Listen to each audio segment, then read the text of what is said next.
నమస్తే, నేను మీ కుప్ప పద్మిని. ఇన్నాళ్ళు మీ సపోర్ట్‌ని నాకు అందిస్తూ, మీ ప్రేమని నాకు అందిస్తున్న ప్రతి ఒక్కరికి కృతజ్ఞతలు.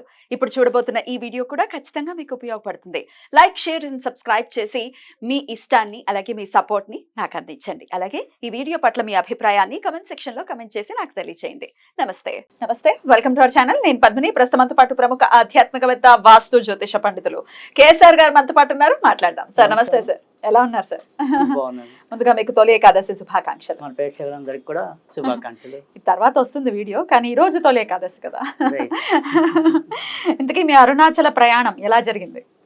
మా అరుణాచల ప్రయాణం చాలా సంతృప్తికరంగా జరిగింది. అందులో అయితే ఎలాంటి సందేహం లేదు. స్వామి ఎలా ఉన్నారు? స్వామి ఆయన బాగుంటాడు, ఆయన బాగుంటే మనందరం బాగుంటాం. ఆయన బాగున్నారు కాబట్టి మా అందరం బాగుంటాం.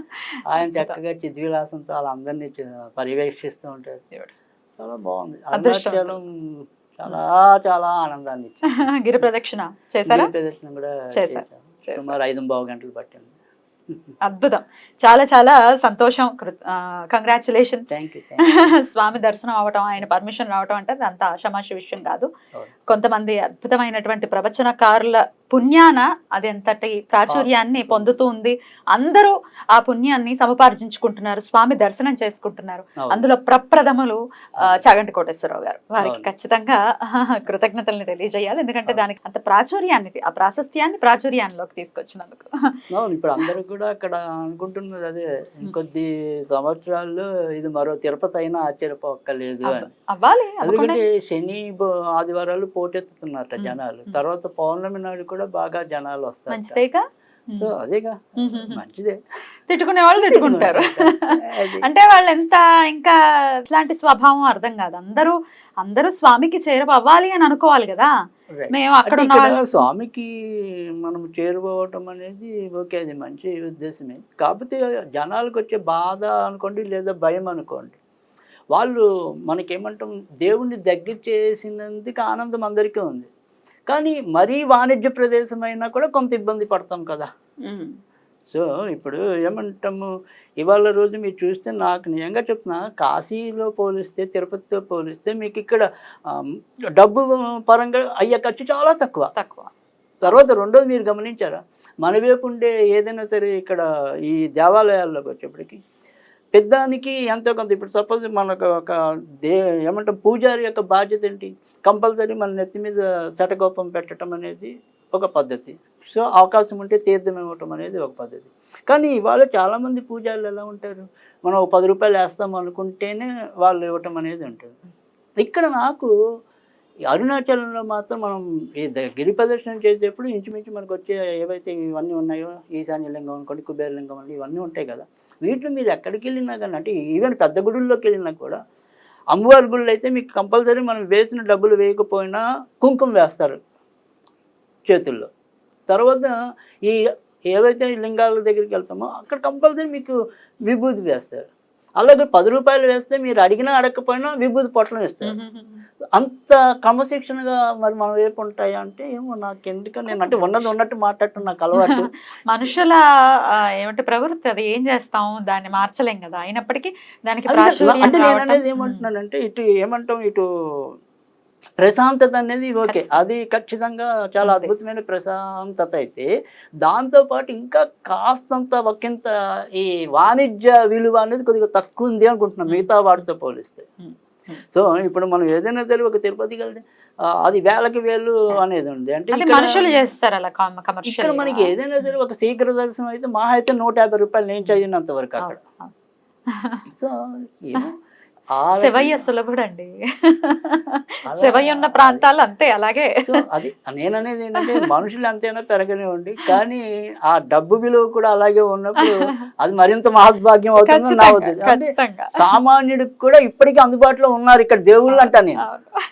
ఖచ్చితంగా శివుడు అయితే అందుబాటులోనే ఉంచుతున్నారు, శివుడిని మాత్రం. రైట్. అది అందుకని నాకు అది మరీ సంతృప్తి ఇచ్చింది. అంటే మనం ఎప్పుడు ఏంటంటే, సరే మనకి ఉందో లేదో అది పక్కన పెడితే, లేని వాడి గురించి కూడా మనం ఆలోచించాలి కదా. సో మనం ప్రయాసపడి వెళ్తే, ఇప్పుడు సపోజ్ మనం ఒక నార్మల్ దర్శనానికి వెళ్తే ఇవాళ రోజులు 24 గంటలు కూడా పడుతుంది.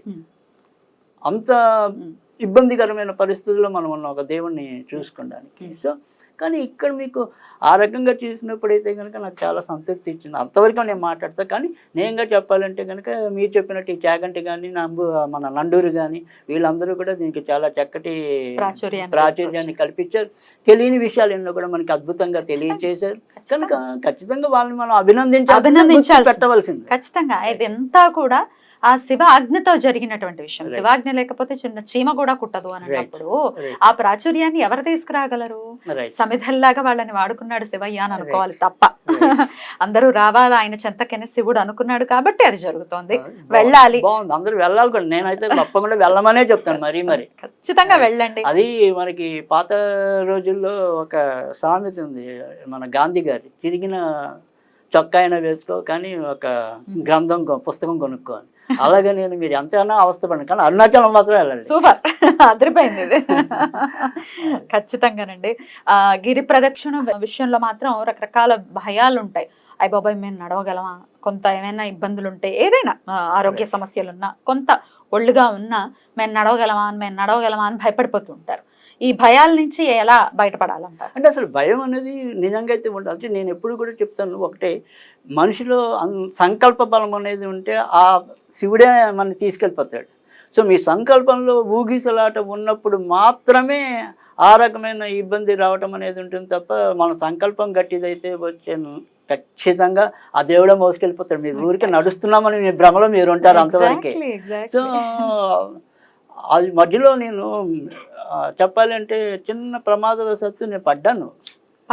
అంటే ప్లాట్ఫామ్స్ ఏవో ఉంటాయి కదా, మనం నడిచేప్పుడు ఈ ప్లాట్ఫామ్ మీద వెళ్ళడానికి జస్ట్ అలా వెళ్దాం అనుకుంటే నా అడుగు పైన పడకుండా కొద్దిగా మధ్యగా పడింది. దాంతో ఇలా బాల్ పడ్డాను. జస్ట్ అసలు అంటే నేను అనేది అది మనకి తగిలింది అనే భ్రమలో కూడా మనం లేదు, ఏమి మిమ్మల్ని ఇబ్బంది బాగా వెళ్ళిపోయాం. అది కానీ నేను అనేది ఏంటంటున్నారు, ఇప్పుడు మధ్య మధ్యలో చిన్న చిన్న పరీక్షలు ఉండొచ్చు, లేదా మన తప్పిదాలు ఉండొచ్చు. సో వాటికి మనం ఆలోచిస్తాము, ఇక్కడ నేను వచ్చి పడ్డానే అంటే ముందుకెళ్ళదు అడుగు, అంతే కదా. సో అందుకని అది సరే. ప్రతి ఒక్కరు కొంతవరకు చంచల మనస్కులు కూడా కొంతమంది ఉంటారు. మనం ఎన్ని రకాలుగా వాళ్ళని మనం ఏమంటాం ధైర్యం ఇచ్చినా కానీ, అమ్మో నా వల్ల అవుతుందా, నేను ఇంతలా ఉన్నాను కదా, లేదంటే నాకు ఆయుసం ఉంది కదా అనుకుంటే కూడా అక్కడ మార్గాలు ఉన్నాయి. మీరు నడవగలిగినంతసేపు నడుస్తారు, నడవకపోతే పక్కన నేను చూశాను అంటే మీకు వెంటనే 5 నిమిషాల్లోనే రిలీఫ్ వచ్చే నొప్పి బిళ్ళలు అమ్మే వాళ్ళు షాపులో ఉన్నాయి. తర్వాత రెండోది ఏంటంటే అదే చోట కాసేపు మన కాళ్ళకి వాడికి మసాజ్ చేసుకోవడానికి మిషన్లు కూడా ఉన్నాయి. 20 రూపాయలు పెట్టారు, మిషన్లు కూడా ఉంది. నాకు అదే ఆశ్చర్యం అనిపించింది. లేదు ఇవన్నీ కూడా అమ్మ నేను ఇక్కడే పడిపోతాను అనుకునే వరకు ఆటో ఉంది, ఆటోలో చేసేయచ్చు.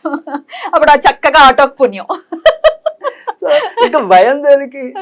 కానీ అసలు భయం అక్కర్లేదు, చాలా నిరభ్యంతరంగా మీరు హాయిగా వెళ్ళిపోవచ్చు. అసలు భయపడాల్సిన అవసరం లేదు. ఎగ్జాక్ట్లీ ఆ కొండని చూస్తూ నడుస్తూ ఉంటే మనకి కష్టం అనేది కనపడదు, అసలు అనిపించదు. అవును, అసలు ఆ చల్లటి వాతావరణం, పైగా ఈ సమయం అయితే ఇంకా చాలా బాగుంటుంది. అవును, అసలు ఎంత చాలా బాగుంది. అందులో ముసురు పట్టింది కానీ నేను వెళ్ళిన రోజు వాన కూడా లేదు, దాంతో మరీ ప్రశాంతంగా హాయిగా ఉంది. అసలు చక్కగా మంచి సమయంలో వెళ్ళారు మీరు. ఏదో టాపిక్ మాట్లాడదాం అనుకుంటే అరుణాచలం అన్న మాట వినిపిస్తే చాలు, లోపల కడుపులో నుంచి వస్తుంది ఆనందం. అక్కడే ఉన్నట్టు ఆనందాచలం. అబ్బా చాలా బాగా చెప్పారండి. అరుణాచలం ఆనందాచలం సూపర్.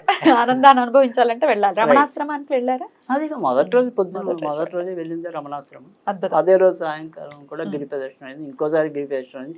ఇది కాకుండా గుడి, మన మెయిన్ గుడి ఏదైతే ఉంటుందో ఆ గుడి చుట్టూ 5 ప్రదర్శనలు చేసినా కూడా గిరి ప్రదర్శనలతో సమానం. అంటే అక్కడ కూడా మళ్ళీ 5 ప్రదర్శనలు చేసి, అది కూడా చాలా పెద్ద ప్రాంగణం కాబట్టి చేయడం కూడా కష్టమే. అవును, అది అందుకని 5 ప్రదర్శనలు అలా చేసినా కూడా మీకు ఒక గిరి ప్రదర్శన చేసినట్టుగా అని చెప్తే ఎవరో సరే వెళ్ళంగా ఆ రకంగా కూడా చేశారు. Very good, very good, congratulations అండి.